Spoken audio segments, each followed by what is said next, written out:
Olá pessoal, tudo bem? Sejam bem-vindos a mais uma aula do nosso curso preparatório para a segunda fase, AB Trabalho mais Mentoria, o nosso novo curso, né? Preparamos aí novas aulas, novos materiais, peças, blocos de questões, vídeos, textos para ler, frases motivacionais, comentários de súmulas, tudo isso aí à sua disposição para ampliar a preparação. Se estamos vivendo um momento mais difícil da nossa geração, é uma adaptação para todos nós, realmente, né? Mas temos que aproveitar ao máximo para estudar, para se qualificar, porque o estudo acaba sendo, e sempre foi, e sempre será, um grande diferencial. Tá bom? Então, nessa aula 3, quero trabalhar os principais aspectos de competência territorial, material e ir para tutelas provisórias. Aulas 3 e 4, né? São dois blocos de 25 minutos aí para cada semana. Tá bom? Aqui embaixo, mais uma vez, meus contatos, minhas mídias sociais, meu Instagram, professor Leone Pereira, meu canal no YouTube, Leone Pereira. Tá bom? Vamos ao nosso quadro. Tá aqui. Segunda fase, mais mentoria, trabalho, 31º exame que não termina nunca, né? Mas um dia vai terminar. Aula 3, competência territorial. Introdução. Essa competência, pessoal, também é chamada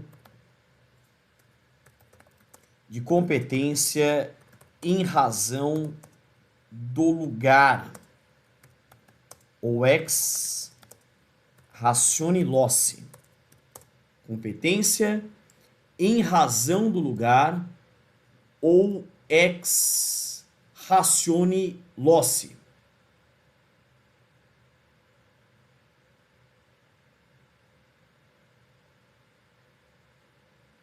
Vale a pena a leitura. Os artigos 62 a 65 do Código de Processo Civil. Artigos 62 a 65.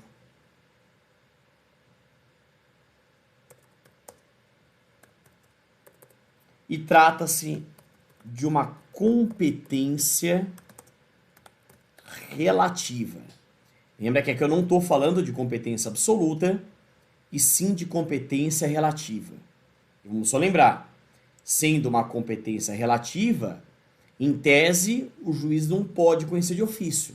Tem que ser alegada pela parte. E ainda na área trabalhista, nós mantivemos todo o raciocínio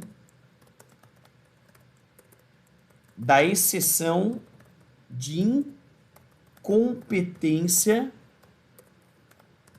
relativa. Ou exceção... Opa, não sei porque subiu. Ou exceção de incompetência territorial ou exceção declinatória de foro.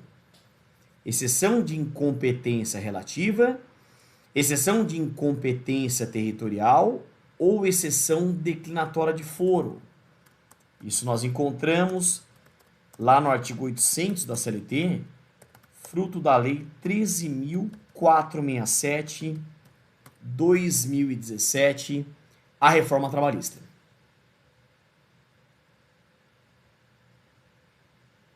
Lembra prazo de 5 dias como peça? Muito bem. Mas adentrando mais especificadamente na competência territorial da Justiça do Trabalho, competência territorial da Justiça do Trabalho, a base, abra lá, a gente conhece o artigo, é o famoso artigo 651 da CLT. Esse artigo é fundamental. Ele tem um caput, 3 parágrafos. O caput traz a regra e os parágrafos trazem as exceções. Muito bem.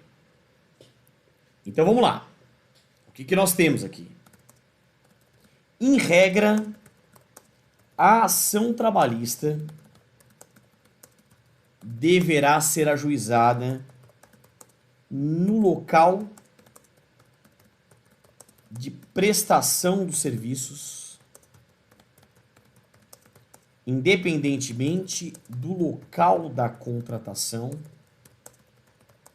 sendo o empregado reclamante ou reclamado. Então, em regra, a ação trabalhista deverá ser ajuizada no local de prestação dos serviços, independentemente do local da contratação, sendo o empregado reclamante ou reclamado. Então, essa é a regra. Então, como regra, só trocar a cor aqui, temos o local de prestação de serviços, pouco importando o local da contratação. Isso é fundamental, inclusive, para as petições iniciais, a gente sabe disso, né? Tá bom. E por quê que é isso? Tendo em vista o princípio da proteção do trabalhador hipossuficiente. Princípio da proteção do trabalhador hipossuficiente. Temos também que a gente pode esquecer a natureza alimentar das verbas trabalhistas. O que mais? O estado de subordinação, o estado de subordinação jurídica inerente ao contrato individual de trabalho. Estado de subordinação jurídica que é inerente ao contrato individual de trabalho. E também, para quê, pessoal? Para facilitar a produção probatória. Porque nós temos o famoso princípio da primazia da realidade. O princípio da primazia da realidade. No confronto entre a verdade real e a verdade formal, prevalece a primeira verdade, que é a verdade real, a realidade dos fatos. Então toma cuidado, a gente sempre reforça isso. Aqui a ideia do curso é também trazer outros conceitos, é aprimorar a preparação. A gente poderia ter escolhido outro critério, domicílio do empregado, sede da empresa, mas eles pensaram nesses grandes argumentos. São argumentos que corroboram, como regra, o ajuizamento da ação no local de prestação de serviços, pouco importando o local da contratação. Só que detalhe importante aqui, ó. Tá falando sendo empregado reclamante ou reclamado. Então, eu observo o local de prestação de serviços, estando empregado no polo ativo, ou seja, ele demandante, que é a regra, mas eu também observo isso se o empregado estiver no polo passivo, ou seja, demandado, como exceção. Mas em algumas situações, nós temos o empregado como demandado, nós temos o empregado no polo passivo. Nossa, mas então a ideia de proteger o trabalhador, pouco importava o local que ele esteja na relação processual, é essa ideia. Então, por exemplo, o que a gente cita? Nós temos o inquérito judicial para apuração de falta grave. Inquérito judicial para apuração de falta grave. O que mais? Temos ação de consignação em pagamento, etc. Inquérito judicial para apuração de falta grave, ação de consignação em pagamento, etc.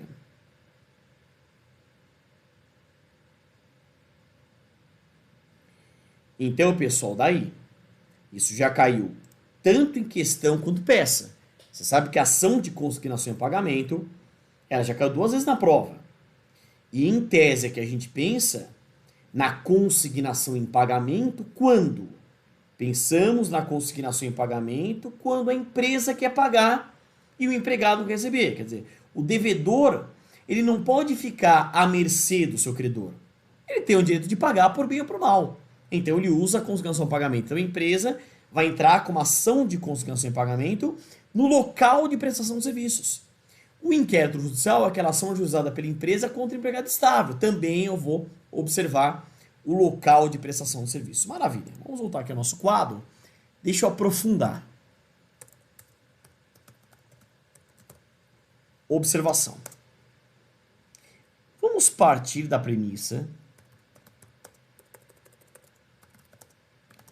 de mais de um local de prestação dos serviços.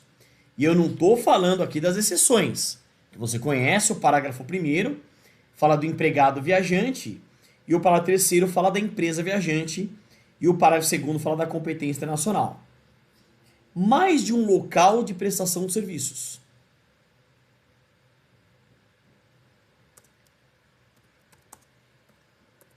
Ou seja, aonde deve ser ajuizada, em qual local deve ser ajuizada a ação trabalhista. Onde? Qual é o grande problema aqui, pessoal? A CLT, ela apresenta lacuna. A CLT é omissa. Ela apresenta lacuna. E a CLT, sendo omissa, apresentando lacuna, nós temos duas teorias. Vou colocar aqui. Uma teoria chamada de clássica, ou tradicional, que defende o ajuizamento da ação trabalhista no último local de prestação de serviços. Grandes juristas defendiam e continuam defendendo isso, né? Então, por exemplo, pessoal, olha só. Nós temos um grande jurista chamado Valentim Carrion, Comentários à CLT da editora Saraiva. Nossa, quanto tempo essa obra foi uma das mais tradicionais do país. Ele defendia o último local. Ainda hoje, grandes juristas defendem isso. Tá certo. Só que a doutrina mais moderna, você pega Mauro Schiavi, Bezerra Leite, eu também no meu manual de processo eu coloquei isso aqui. Até que ponto o último local é o melhor local? Porque, veja, pode ser que ele tenha trabalhado 20 anos numa localidade, foi transferido, trabalhou um mês nesse último local e foi mandado embora. Quer dizer, então eu vou ter que entrar com ação nesse último local e fazer toda a instrução por carta precatória. Então surgiu uma outra teoria chamada de teoria moderna ou evolutiva. Teoria moderna ou evolutiva, sustentando o ajuizamento da ação trabalhista em qualquer local de prestação de serviços. E vai ser utilizado o critério da prevenção. Então, o ajuizamento da ação trabalhista em qualquer local de prestação de serviços, e se porventura ele entrar com a ação em mais de um local, a gente utiliza o critério da prevenção. Será competente o que primeiro conhecer do pedido. E aí, detalhe importante aqui, pessoal. Aqui tem um detalhe muito importante. Qual seja? O detalhe de que, adotando-se o critério da prevenção e esse qualquer lugar, isso aqui foi o gabarito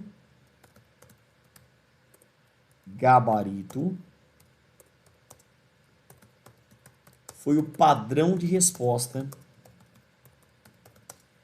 adotado pela banca OAB FGV. Então, a banca OAB FGV adotou esse gabarito, adotou esse padrão de respostas. O que eu achei bem questionável, tá, pessoal? Por quê? Não que não esteja correto, inclusive é o que eu penso. Mas eles deveriam ter aceitado também como resposta a primeira teoria lá. Então, para você se precaver e não ter surpresa negativa de não pontuar, coloque as duas posições. Porque daí a banca não vai poder falar que você não acertou, entende? Você vai falar que para uns é o último local de prestação de serviços.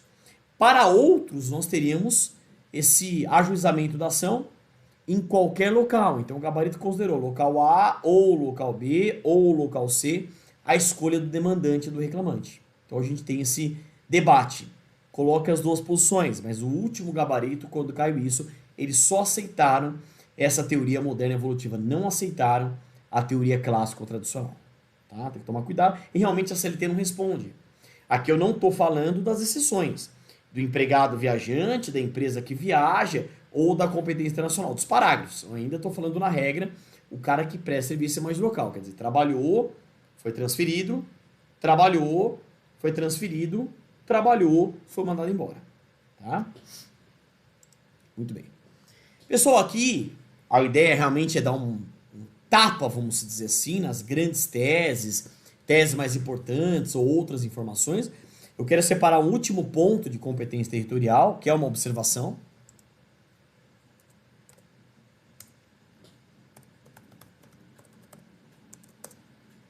Que é a cláusula de eleição de foro ou foro de eleição. Cláusula de eleição de foro ou foro de eleição.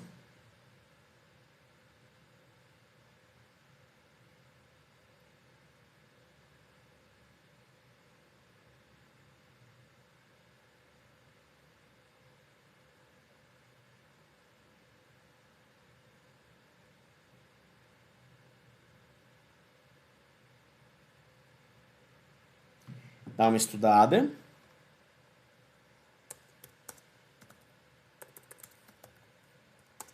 Artigo 63 do CPC. Artigo 63 do CPC.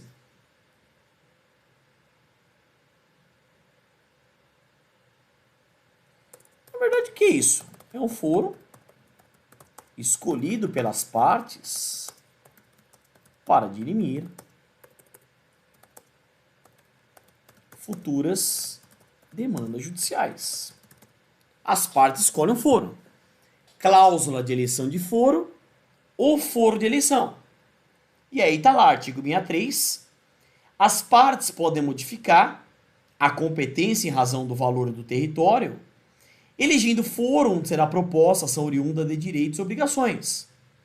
Aí para a primeira, por exemplo, a eleição de foro só produz efeito quando constar de instrumento escrito e aludir expressamente a determinado negócio jurídico. E aí, veja, pessoal, pergunta clássica aqui, né? Vamos lá. A CLT apresenta lacuna. E a ideia é se isso é aplicável ao processo do trabalho. É aplicável ao processo do trabalho ou não? É ou não é aplicável ao processo do trabalho? Qual é a posição majoritária na doutrina e na jurisprudência? A posição majoritária é no sentido da inaplicabilidade. Por quê? Por quais fundamentos? Por que eu não aplico? Primeiro é o clássico. É o princípio da proteção ao trabalhador hipossuficiente. Princípio da proteção ao trabalhador hipossuficiente.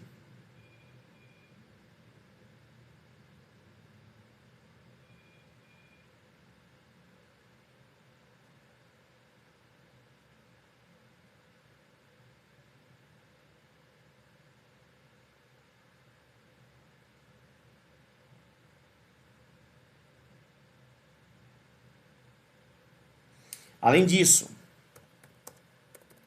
B, as normas processuais trabalhistas, elas são cogentes, imperativas ou de ordem pública. Então, portanto, de observância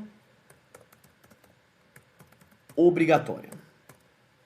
As normas processuais trabalhistas, elas são cogentes, imperativas ou de ordem pública e, portanto, de observância obrigatória.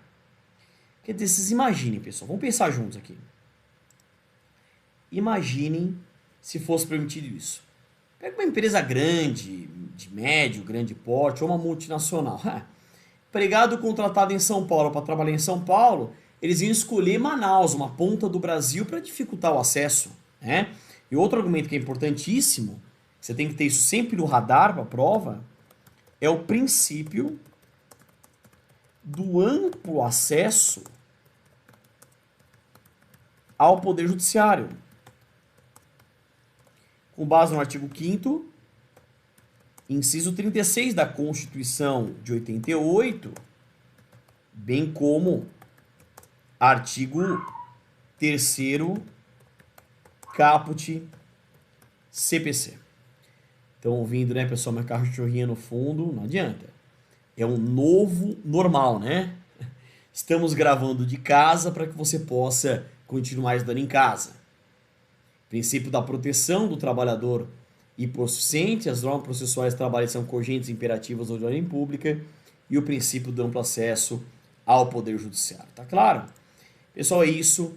Recomendo a leitura atenta do artigo 651 da CLT, que tem um caput e 3 parágrafos. O caput traz a regra e os parágrafos trazem as exceções.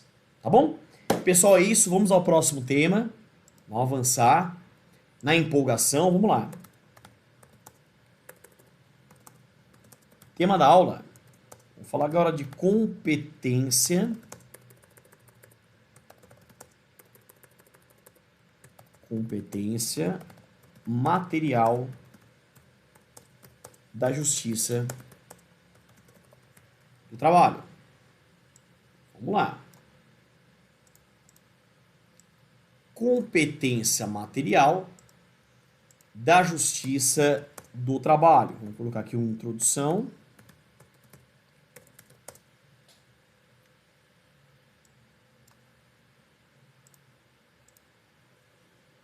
Vamos iniciar os estudos nessa aula e continuar na próxima, né? Vamos lá.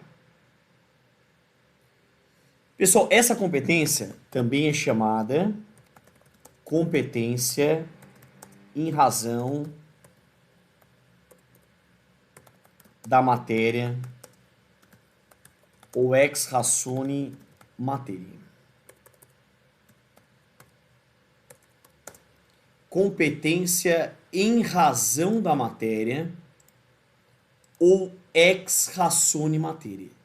A gente volta lá nos artigos 62 a 65, Código de Processo Civil, e aqui estamos falando de uma competência absoluta. É uma competência absoluta. Isso aqui é fundamental. Então lembra, o que é uma competência absoluta?